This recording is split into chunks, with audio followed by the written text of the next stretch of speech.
একদম চারিপাশ দিয়ে নেট দিয়ে ঢাকা। হ্যাঁ, একদম সব আটকানো।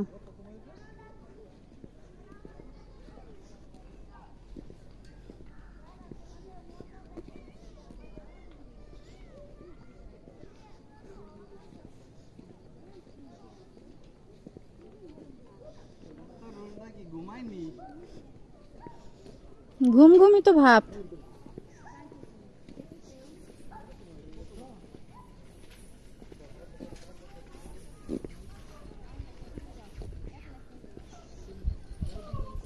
কিন্তু একটা ময়ূরও তো পাখা মেললো না, একটা ময়ূরও তো পাখা মেললো না, এটাই তো কষ্ট।